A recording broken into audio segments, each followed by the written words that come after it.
한덕수 대통령 권한대행이 헌법재판관 임명을 보류하자 민주당은 즉각 한 대행 탄핵소추 절차에 착수했습니다. 미리 준비한 탄핵안을 발의하고 본회의 보고까지 마무리했는데 이르면 오늘 본회의에서 표결을 붙이겠다는 방침입니다. 첫 소식 박기환 기자입니다. 헌법재판소 구인체제 복원을 늦추는 건 역사의 반역자, 을사오적과 같다며 헌법재판관 임명을 촉구해온 민주당. 하지만 한덕수 대통령 권한대행이 여야 합의를 조건으로 사실상 임명 보류 결정을 내리자 즉각 탄핵으로 응소했습니다. 대국민 담화가 나온 지 30분도 안 돼 미리 준비해둔 한대행 탄핵소추안을 발의한 겁니다. 한덕수 총리는 권한대행을 수행할 자격도 헌법을 수호할 의지도 없음이 분명해졌습니다. 민주당은 한덕수 총리 탄핵안을 즉시 발의하고 탄핵안엔 한대행이 명분 없이 각종 특검법 등의 거부권을 직접 행사하거나 대통령에 건의한 것, 또 비상계엄 선포를 돕는 등 내란에 적극 가담하고 헌법재판관 임명을 거부해 내란을 방조 묵인한 의혹이 있다고 적시했습니다. 제출된 탄핵안은 곧바로 국회 본회의에 보고됐고 박성준 의원 등 170인으로부터 국무총리 한덕수 탄핵소추안이 발의되었습니다. 이르면 보고 24시간 뒤 처음으로 열리는 오늘 본회의에서 표결에 붙여질 전망입니다. 이렇게 되면 지난 14일 대통령 탄핵안이 국회 문턱을 넘은 지 13일 만이 됩니다. 민주당은 윤 대통령 탄핵 심판을 방해하는 여권이 내란 연장을 꾀하고 있다며 비난의 화살을 돌렸습니다. 검사 출신 친윤 실세 권영세 의원을 비대위원장에 선출해서 권성동 원내대표와 함께 윤석열 방탄 쌍권 총체제를 구축했습니다. 노골적인 탄핵 무산 작전입니다. 민주당은 헌법재판소 정상화를 방해하는 건 곧 윤 대통령 탄핵 기각을 노린 여권의 꼼수라고 보고 헌정사상 첫 대통령 권한대행 탄핵이라는 강공책까지 꺼내들었습니다. 국정공백 우려를 키울 수 있다는 일각의 지적은 부담으로 떠안게 됐습니다. YTN 박견입니다.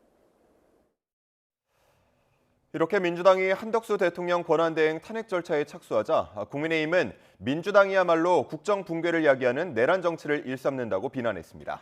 민주당이 연쇄 탄핵 무리수를 두는 이유는 단 하나, 이재명 대표를 지키기 위해서라며 한덕수 대행 지키기에 나설 뜻을 내비쳤습니다. 강민경 기자가 정리했습니다. 한덕수 대통령 권한대행 탄핵안이 발의되자 국민의힘은 곧바로 규탄대회를 열고 민주당이 국정과 경제를 초토화하고 있다고 날을 세웠습니다. 경제 파괴, 안보 파괴, 외교 파괴, 탄핵으로 국정을 마비시키고 초토화시키는 민주당이야말로 내란 정치를 일삼고 있는 것입니다. 권영세 비대위원장 지명자는 한 대행마저 탄핵되면 원달러 환율이 1,500원까지 치솟고 제2의 외환 위기가 올 수도 있다며 경고장을 날렸습니다. 권성동 원내대표는 민주당이 탄핵 무리수를 두는 이유는 오직 이재명 대표를 지키기 위해서라고 날을 세웠습니다.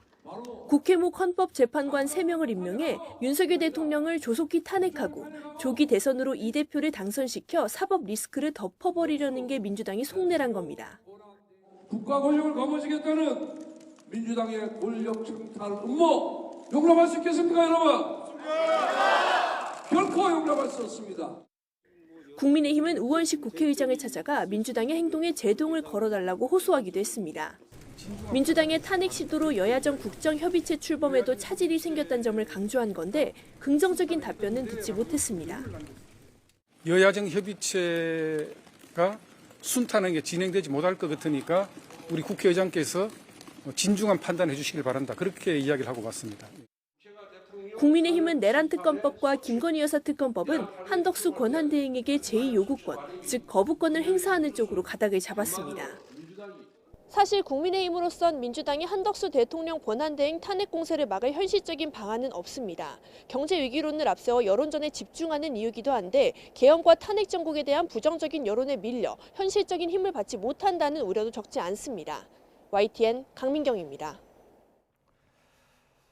민주당이 절차에 착수한 한덕수 대통령 권한대행 탄핵소추안을 두고 본회의 의결 정족수가 대체 얼마냐 하는 논란이 계속되고 있습니다. 네, 국민의힘은 탄핵안 처리를 위해선 의원 200명의 찬성이 필요하다고 주장하는 반면 민주당은 151명이면 충분하다는 입장이어서 적잖은 혼란이 예상됩니다. 임성재 기자의 보도입니다. 국민의힘은 한덕수 권한대행 탄핵 소추엔 국회의원 200명의 동의가 필요하다는 점을 거듭 분명히 했습니다.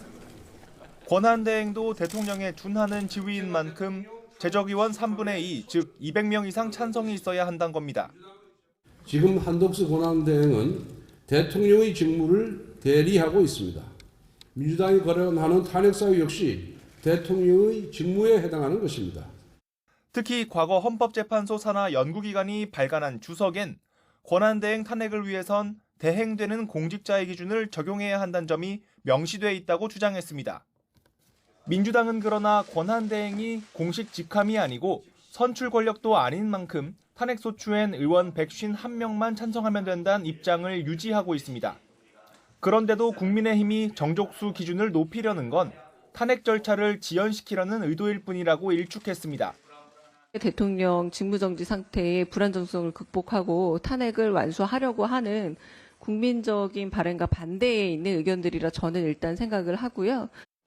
또 한대행의 총리 시절 행적만 봐도 탄핵 사유가 되는 불법, 위법 사안이 차고 넘친다는 주장도 빼놓지 않았습니다. 여당이 예로 든 주석상 권한대행의 본래 직무 중 벌어진 위법 행위는 본래 신분으로 탄핵의 대상이 된다는 해석도 담겼는데 이와 궤를 같이 하는 주장으로 읽힙니다.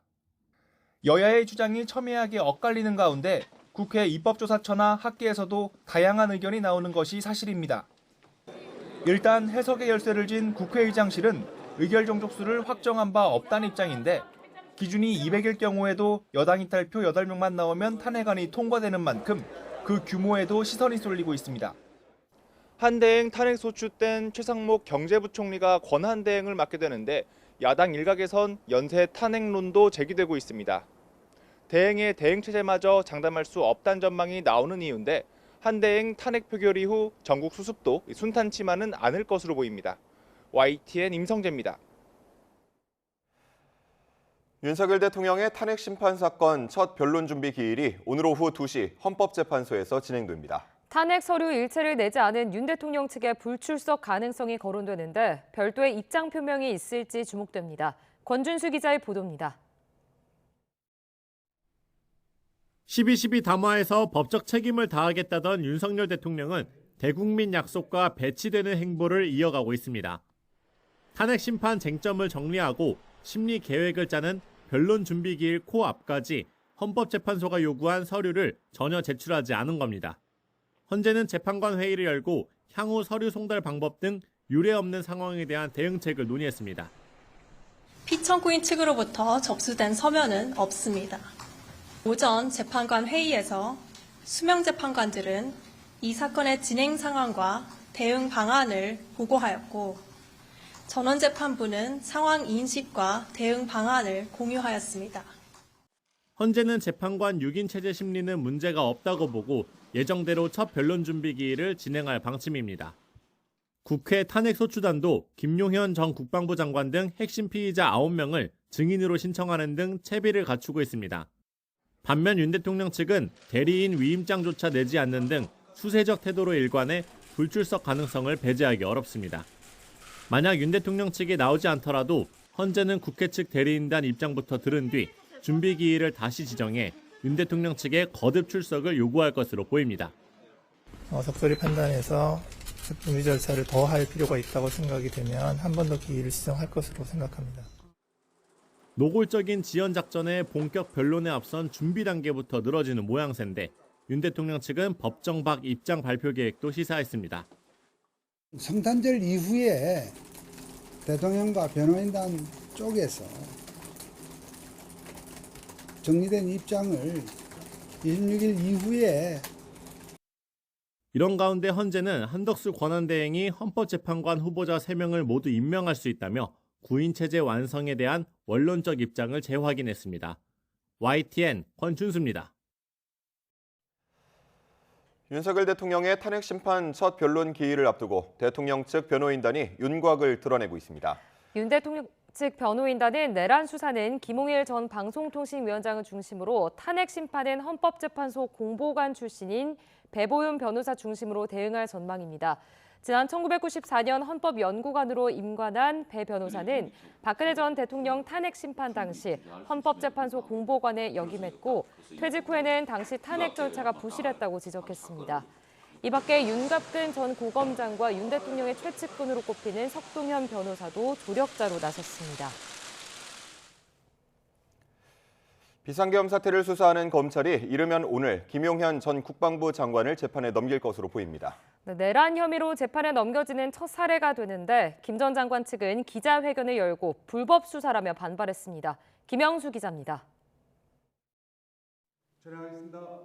김용현 전 국방부 장관은 윤석열 대통령에게 계엄을 건의하고 큰 그림을 그린 인물로 꼽힙니다. 계엄 닷새 만인 지난 8일 검찰에 자진 출석해 내란 중요 임무 종사 혐의로 가장 먼저 구속됐습니다.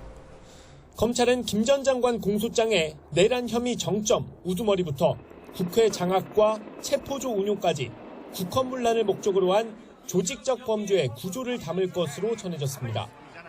사실상 중간 수사 결과인 셈인데 김용현 전 장관 측은 기자회견을 열고 대통령의 통치 행위를 수사할 수 없다며 잘못된 프레임이라고 반발했습니다.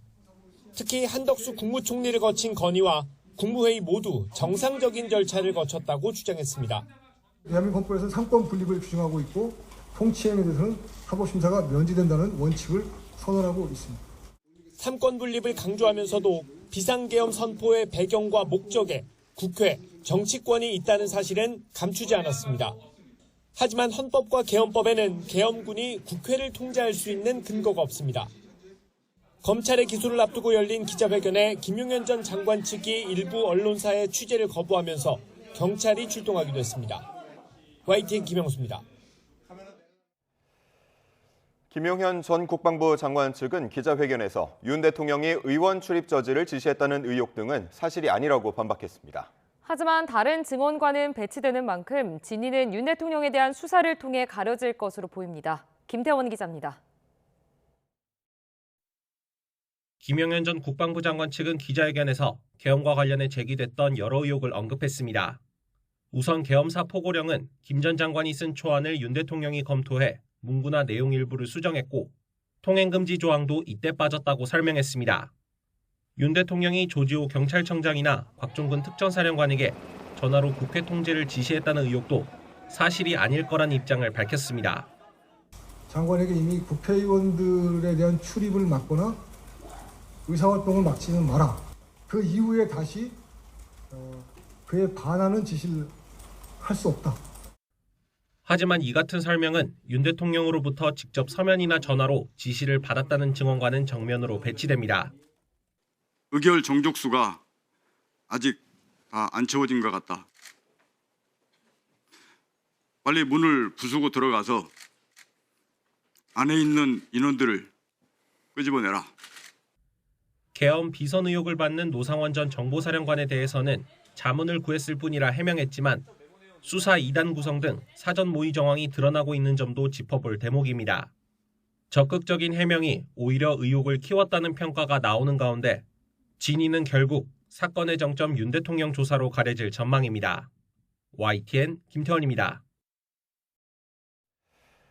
국회가 한덕수 대통령 권한대행의 탄핵안을 발의하면서 자칫 최상목 경제부총리가 권한대행의 권한대행이 되는 것 아니냐는 불안감이 커지면서 원달러 환율도 급등했습니다. 네, 이틀 연속 1,460원을 돌파하며 1,470원에 바짝 다가섰는데 이 같은 환율 급등은 글로벌 금융위기 때인 지난 2009년 3월 이후 처음입니다.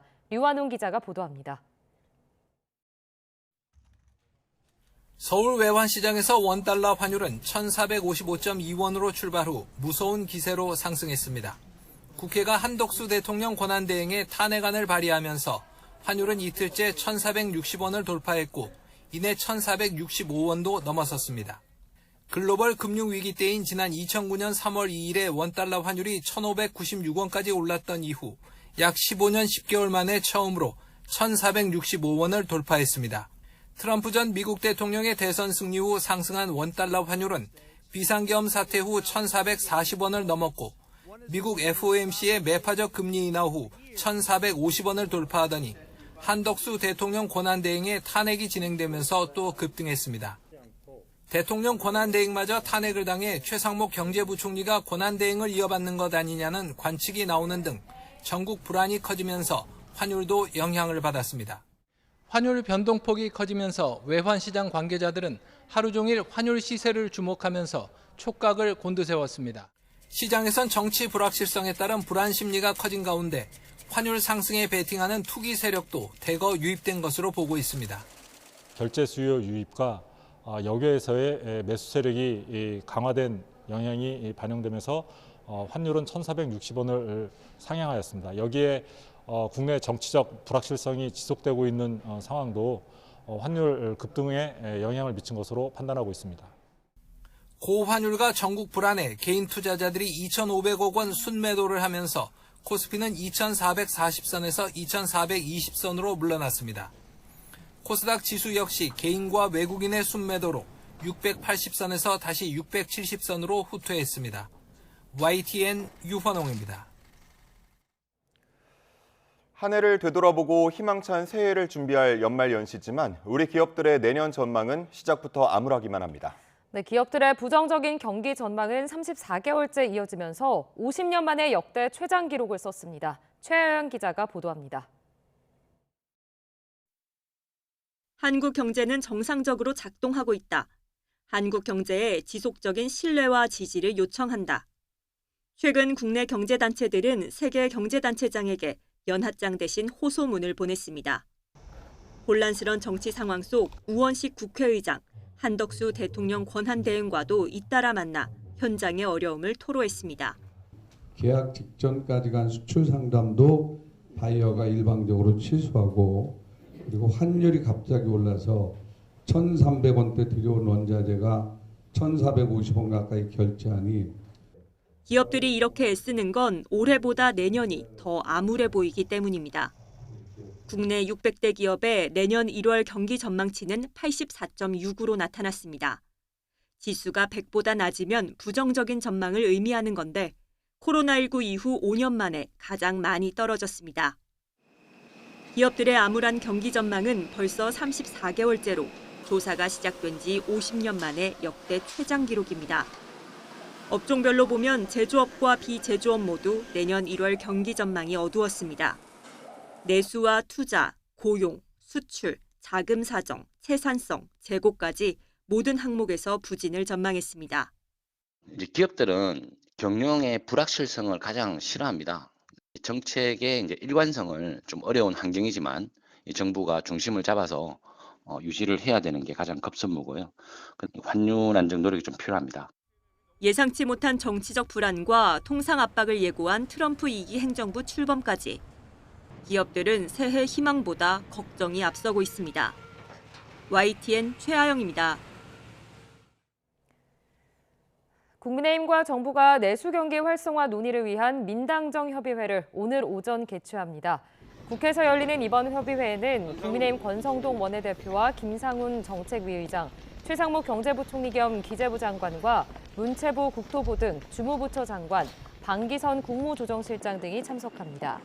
생계비 부담 완화 예산 지원과 함께 비자 수수료 면제 연장, 내년 1월과 2월 예정된 대규모 쇼핑 문화 관광 축제, 코리아 그랜드 세일 지원책 마련 등을 통한 방한 관광 수요 확대, SOC 사업 관련 예산 조기 집행 등 내수 민생 사업 중심 다양한 대책을 논의할 전망입니다.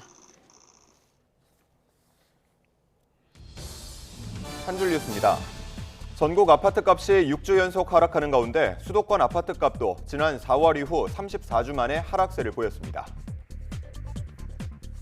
다수로부터 소액의 자금을 모아 부동산에 투자하는 국내 리츠 시장 규모가 사상 최초로 100조 원을 돌파했습니다. 수도권 광역급행철도 GTX-A 노선의 북쪽 구간인 운정중앙역에서 서울역 구간이 내일 개통됩니다. 국토교통부는 내년 공공건설공사 가격 산정의 가이드라인이 되는 표준시장 단가가 올해보다 3.9% 상승했다고 밝혔습니다. 통계청이 발표한 10월 인구 동향에 따르면 10월 출생아 수는 21,398명으로 1년 전보다 13.4% 증가해 14년 만에 최고 증가율을 기록했습니다. 한국철도공사 코레일이 다음 달 6일부터 9일까지 나흘간 내년 설 열차 승차권 예매를 시행합니다.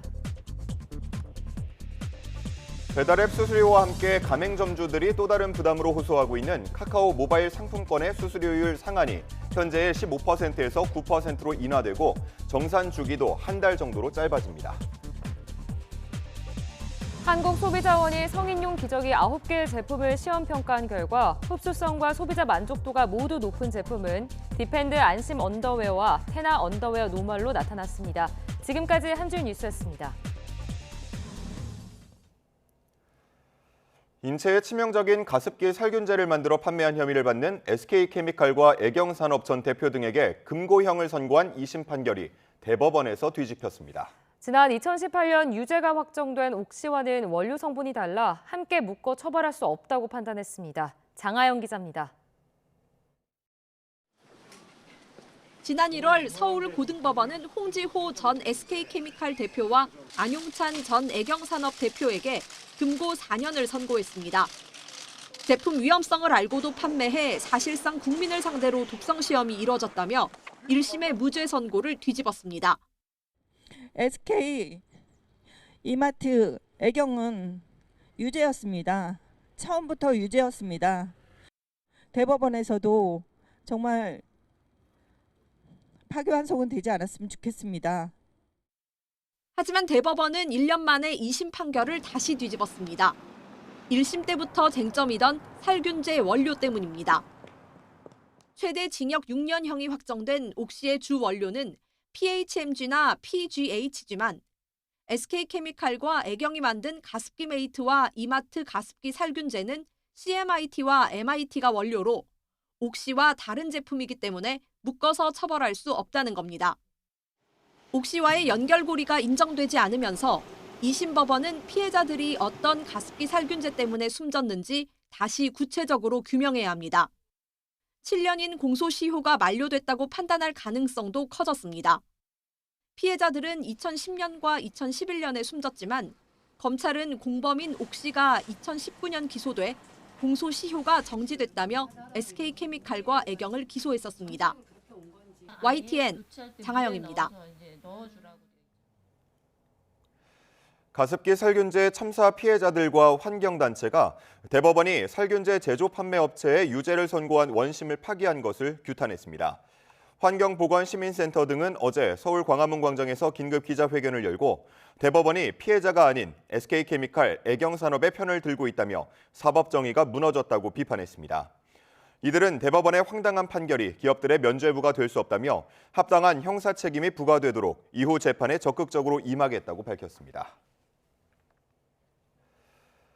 성탄절 밤에 경남 사천에서 10대 남학생이 또래 여학생에게 흉기를 휘둘러 숨지게 한 사건이 발생했습니다. 이 학생은 범행은 인정했지만 동기나 경위 등에 대해서는 입을 다물고 있습니다. 박종혁 기자입니다. 한 아파트 근처 도로에서 한 남성이 다급하게 휴대전화 불빛으로 위치를 알립니다. 10대 남성과 여성이 동시에 쓰러져 있는 걸 발견하고 정확한 위치를 알리는 겁니다.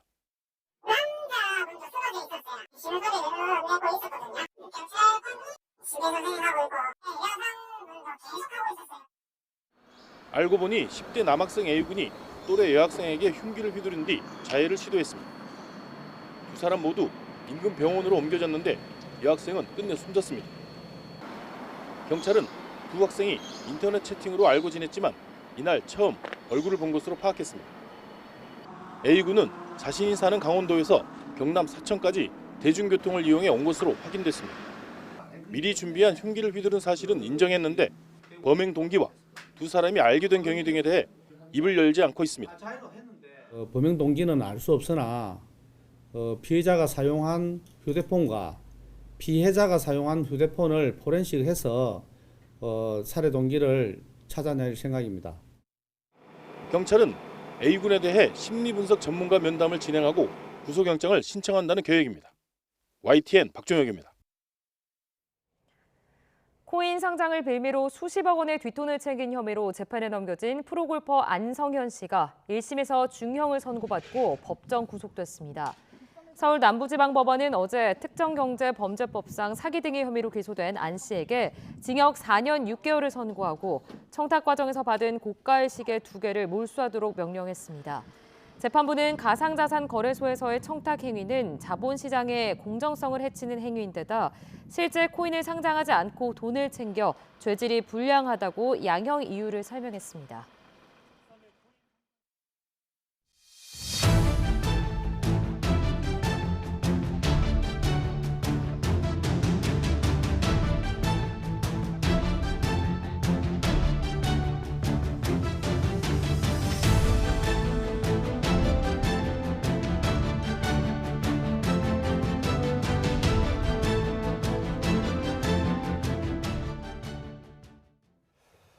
비상계엄 사건을 수사하고 있는 공조수사본부가 윤석열 대통령에게 오는 29일 공수처로 출석해 조사받으라고 통보했습니다.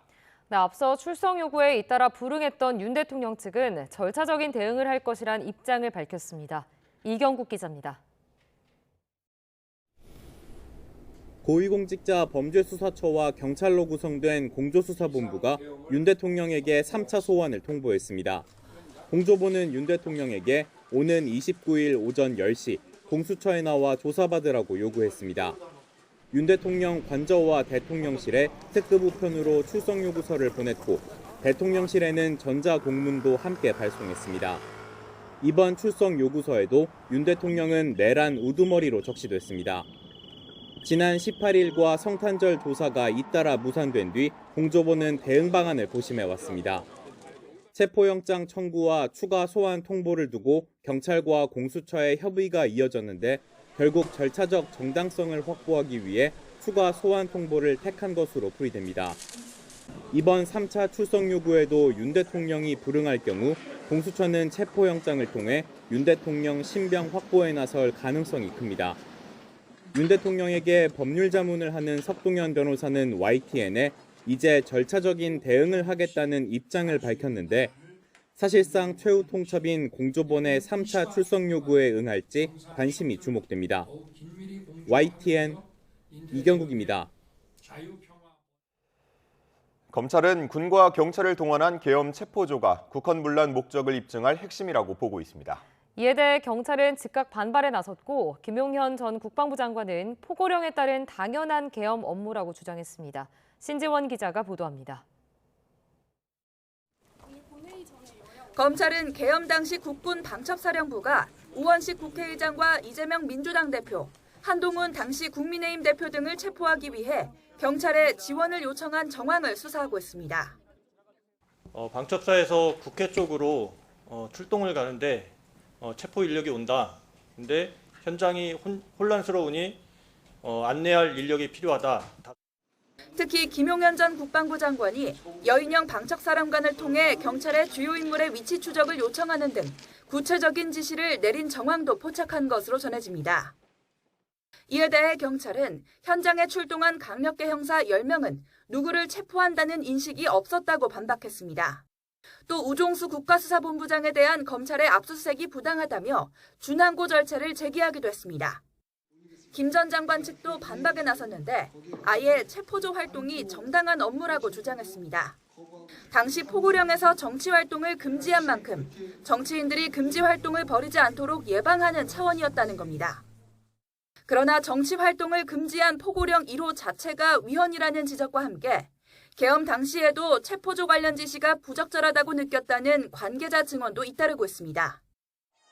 체포조는 헌법기관인 국회 기능을 마비시키려는 국헌문란 목적을 입증할 핵심 단서인 만큼 검찰은 김 전 장관의 내란 혐의 공소장에도 구체적인 정황을 담을 전망입니다.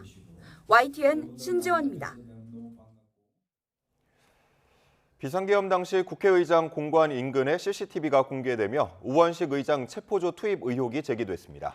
경찰이 수사에 착수하며 사실관계 파악에 나섰습니다. 배민혁 기자가 보도합니다. 국회에서 비상계엄 해제 요구 결의안이 통과된 뒤 서울 한남동 우원식 국회의장 공간 주변의 모습입니다. CCTV 영상에는 군인 11명과 사복 차린 남성 2명 등 모두 13명이 등장합니다. 영상이 공개되자 우원식 국회의장을 체포하기 위해 계엄군이 투입된 것 아니냐는 의혹이 제기됐습니다.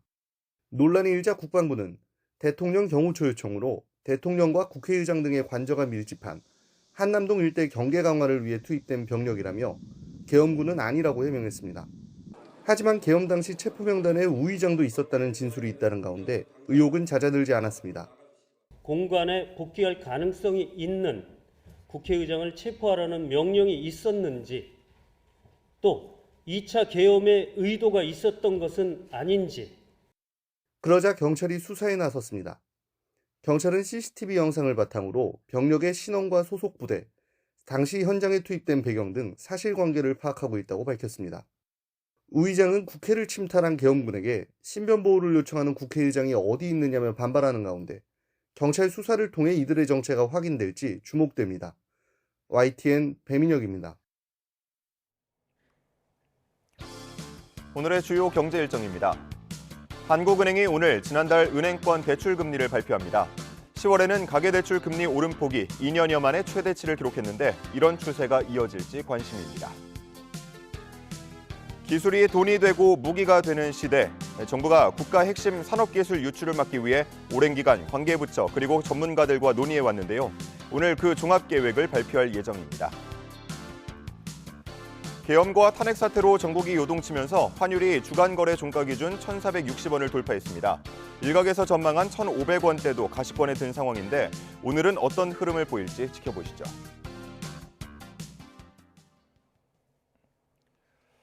올해 하반기 이후 우리 증시는 맥을 못 추고 있습니다.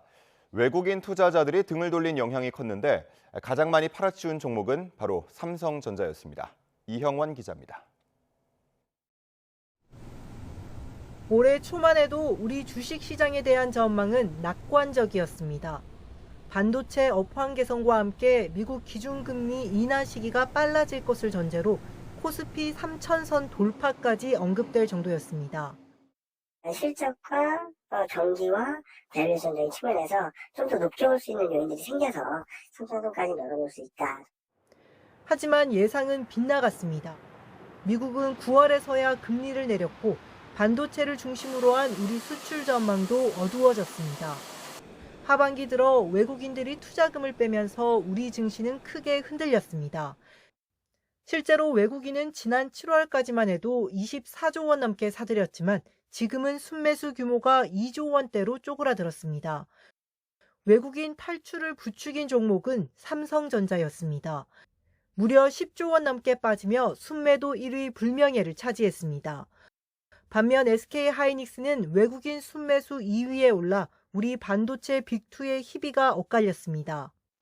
HBM을 납품하고 있냐. 그 삼전하고 SK하이닉스 그 순매수 수급 차이가 거기서 발생을 했죠. 삼전도 그렇고 SK하이닉스도 수출하는 그런 기업들인데 내년도에 트럼프가 있잖아요. 실적을 좀 보수적으로 만들어야 된다.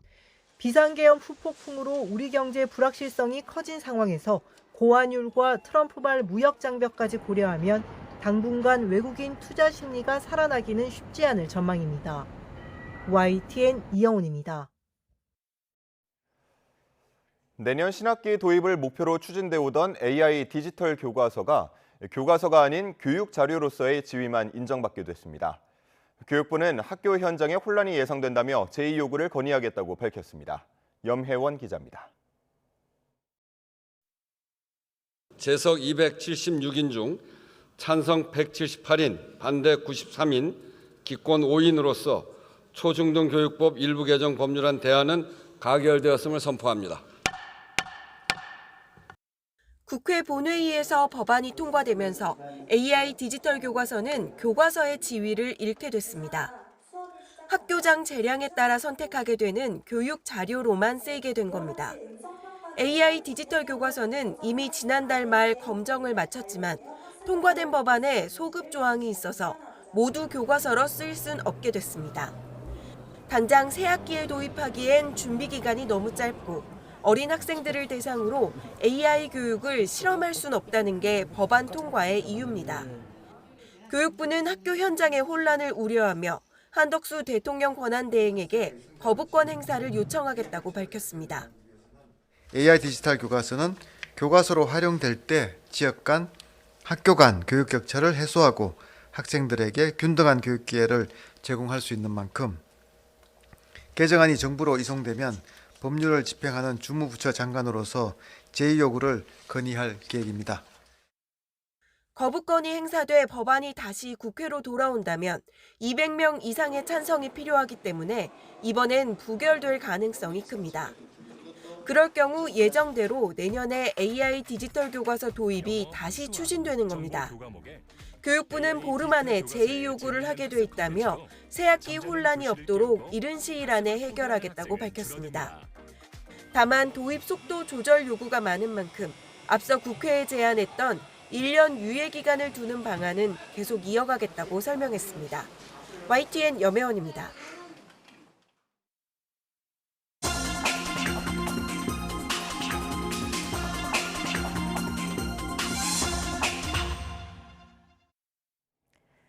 오늘의 글로벌 픽입니다. 도널드 트럼프 미국 대통령 당선인이 캐나다와 그린란드, 파나마 운하를 미국이 갖고 싶다며 우방국의 영토 주권을 위협하고 있습니다. 이런 영토 야욕은 무엇을 노리고 있고 또 실현 가능한 걸까요? 권영희 기자가 전해드립니다. 트럼프 당선인은 먼저 캐나다를 미국의 51번째 주로 만들겠다고 도발했습니다. 영연방에 속한 캐나다는 영국 국왕을 명목상 국가 원수로 하는 입헌 군주국입니다. 미 연방에 가입하려면 헌법을 고쳐야 하는데 캐나다 상하원과 모든 지방의회가 만장일치로 동의해야만 가능합니다. 현실성이 떨어지는 주장으로 결국 협상용이라는 시각이 지배적입니다. This administration would like to see happen, which is to slow the tide of illegal immigration across the border, as well as slow the tide of illicit drugs across the borders. 최근엔 1999년 완전히 반환한 파나마 운하 운영권을 가져오겠다고 선언했습니다. 월스트리트 저널은 1989년 독재자 노리에가를 무너뜨리기 위해 미국이 파나마를 침공했던 사실을 짚었습니다. 이런 경우가 아니라면 1세기 전에 지은 운하 통제권을 회복할 능력이 없다고 지적했습니다. 파나마 운하는 남미 대륙에서 출발한 이민자들이 미국 국경에 도착하려면 반드시 거쳐야 하는 지점입니다. 결국 파나마가 국경 통제를 강화하도록 만들려는 의도일 수 있습니다. Esas cosas pueden ser que Panamá acceda a recibir a los migrantes irregulares de los Estados Unidos. Ese otro puede ser que Panamá de alguna forma enfríe las relaciones con China. 국가안보와 전 세계 자유를 위해 미국은 히토류 등 천연 자원이 풍부하고 지정학적으로 전략적 가치가 큰 그린란드를 매입해야 한다고도 주장합니다. 2009년부터 독립선언 권리를 확보한 그린란드는 주민이 5만 6천 명뿐으로 덴마크에 경제적으로 크게 의존하고 있어 여전히 덴마크령으로 남아 있습니다. 그러나 북극 패권 교두보 확보와 히토류 채굴 기회를 놓고 트럼프의 관심이 계속될 수 있다는 분석입니다. YTN 권영입니다. 파나마 운하 중국군 배치 가능성을 암시하는 도널드 트럼프 미 대통령 당선인의 언급에 대해 파나마 대통령이 사실 무근이라고 일축하며 양국 간 진실 공방이 벌어졌습니다. 호세 라울 물리노 파나마 대통령은 주간 정례 기자회견에서 파나마 운하에는 중국 군인이 없다며 중국을 포함한 그 어떤 외국군 병력도 운하에 주둔하고 있지 않다고 말했습니다. 특히 한숨과 함께 전혀, 결코 같은 단어를 힘주어 말하며 단호한 어조로 부정했습니다. 이스라엘군이 친이란 후티 반군을 겨냥해 예멘의 수도 사나와 서부 해안 도시를 대대적으로 공습했습니다. 이스라엘군은 사나의 공항과 발전시설, 서부 해안의 군사 기반 시설 등을 전투기로 폭격했다고 밝혔는데요. 그러면서 후티 테러리스트 정권이 이들 시설을 통해 이란 무기를 밀반입하고 이란 고위 관리들을 입국시켰다고 주장했습니다. 러시아가 우방인 벨라루스에 신형 극초음속 미사일 오레시니크를 10개 이상 배치할 계획인 것으로 전해졌습니다. 알렉산드르 루카셴코 벨라루스 대통령은 오레시니크 배치 계획을 묻는 기자들의 질문에 현재 10여 기를 배치할 것으로 생각한다며 러시아가 더 배치하고 싶어하면 그렇게 하겠다고 답했습니다. 루카셴코 대통령이 답변하는 도중 갑자기 나타난 푸틴 러시아 대통령은 그렇게 많은 오레시니크가 필요하냐는 농담을 던지며 웃음으로 화답했습니다. 카자흐스탄에서 추락해 수십 명의 사상자를 낸 아제르바이잔 여객기 추락이 러시아 방공망에 의해 격추됐을 가능성이 미국에서도 제기됐습니다. 로이터 통신은 미국 당국자가 인터뷰에서 러시아의 방공망이 항공기를 공격했다는 징후들이 초기 조사에서 발견됐다고 말했다고 보도했습니다. 익명을 요구한 당국자는 만약 러시아 공격이 사실로 드러나면 러시아의 우크라이나 침공의 무모함을 강조하는 계기가 될 것이라고 덧붙였습니다. 지금까지 글로벌픽이었습니다. 온실가스 감축이나 기후변화 적응에 도움이 되는 기술을 기후테크라고 부르는데요. 경기도가 기후위기에 대응하기 위해 기후테크 스타트업 육성 사업을 추진하고 있습니다. 올해에만 30여 곳을 지원했습니다. 최기성 기자입니다. 쓰레기 자동 선별 인공지능 AI 로봇입니다. 실제 선별장에서 나온 생활 폐기물 데이터를 학습해 40여 종의 폐기물을 구분할 수 있습니다. 저희가 궁극적으로 보는 건 그 말씀드렸던 로봇만으로 운영되는 재활용 선별장, 무인 회수센터를 경기도를 거점으로도 몇 개의 공장을 만들 계획을 가지고 있어요. 꽃가루를 암술에 묻히는 수분 작업을 사람 대신 하는 인공지능 농업용 로봇이 바쁘게 움직입니다. 바람과 진동을 이용해 한 번에 수분을 여러 곳에 동시에 할 수 있습니다. 지금 현재 기후 변화로 인해 가지고 벌들이 많이 감소를 하고 있습니다. 저희가 가지고 있는 이런 벌을 대신해서 수분할 수 있는 그런 혁신적인 기술을 가지고 이 사업에 참여를 하게 되었고요. 이 기업들은 모두 올해 기후테크 스타트업으로 선정돼 경기도 지원을 받고 있습니다. 도는 33곳을 모집했는데 창업 주기에 따른 맞춤형 지원 프로그램 등을 제공합니다. 영역별 전문가를 초청해 기업 개선점을 진단하고 사업 전략을 제시해 도움을 주는 방식입니다. 도 지원을 받은 일부 기업은 국제 전자제품 박람회인 CES에서 혁신상을 받는 등 성과를 내기도 했습니다. 글로벌 기조가 기후테크 기술을 좀 이렇게 투자를 하는 것이 방향이다 보니까 저희 경기도도 그렇게 글로벌 기조에 맞춰서 좀 지원을 하게 되었습니다. 도는 오는 2026년까지 기후테크 스타트업 100곳 육성을 목표로 하고 있다고 밝혔습니다. YTN 최기성입니다. 문화체육관광부는 세종특별자치시, 강원도 속초시, 경남 통영시, 전남 순천시 등 13곳을 대한민국 문화도시로 최종 지정했습니다. 문체부는 앞으로 문화도시 13곳에 2027년까지 한 개 도시당 200억 원, 모두 2,600억 원을 투입해 지자체가 신정한 목표와 비전에 맞는 각종 문화사업을 지원할 예정입니다. 2부 리그로 강등된 K리그 인천 지휘봉을 잡은 윤정환 감독이 팀의 승격에 대해 강한 자신감을 드러냈습니다. 윤 감독은 인천 유나이티드 축구센터에서 열린 취임 기자회견에서 자신의 열정과 경험을 바탕으로 인천을 더 높은 곳으로 이끌어갈 수 있다고 소감을 밝혔습니다. 최근 LPGA Q시리즈를 통과하고 미국 진출을 확정한 윤이나가 내년 신인왕에 이어 세계 1위에 도전하겠다고 말했습니다. 국내 유소년 선수들을 위한 2억 원의 통큰 기부도 결정했습니다. 이경재 기자입니다. 올해 국내 무대를 평정하고 도전한 LPGA Q시리즈에서 8위. LPGA 투어 선수로 변신한 윤이나의 첫 목표는 역시 신인왕입니다. 가장 큰 변수로는 자신과의 싸움을 꼽았습니다. 어제나 발전한 제가 되면 조금 더 신인왕과 한 걸음 가까워질 수 있지 않을까 생각이 듭니다. 그리고 세계 랭킹 1위와 올림픽 금메달까지 차근차근 꿈을 향해 나아가겠다는 포부를 차분하게 밝혔습니다. 기술적으로 가장 부족하다고 깨달은 건 숏게임입니다. 핀에 가까이 붙이기 위해서는 다양한 기술들이 필요하다고 느꼈고 그 기술들이 저에게는 아직 많이 없다고 느꼈고 5구 플레이로 인한 자격정지에서 벗어나 치른 올 시즌. 많은 팬들에게 받은 응원은 어린 선수를 위한 선행으로 되갚기로 했습니다. 저를 이 자리까지 이끌어주신 모든 분들께 감사의 마음을 담아 대한골프협회 KGA와 한국여자프로골프협회 KLPGA에 각각 1억 원씩 총 2억을 기부하고자 합니다. 소속사 측은 윤이나의 새 스폰서십은 여러 기업과 아직 협상 단계라고 설명했습니다. 미국 댈러스의 집과 연습장을 잡은 윤이나는 다음 달 19일 출국해 2월 시즌 두 번째 대회인 파운더스컵에서 데뷔전을 치릅니다. YTN 이경재입니다. 금요일인 오늘 다시 강추위가 찾아왔습니다. 현재 경기 북부와 강원, 충북 제천과 경북 북동 산간에 한파특보가 발효 중인데요.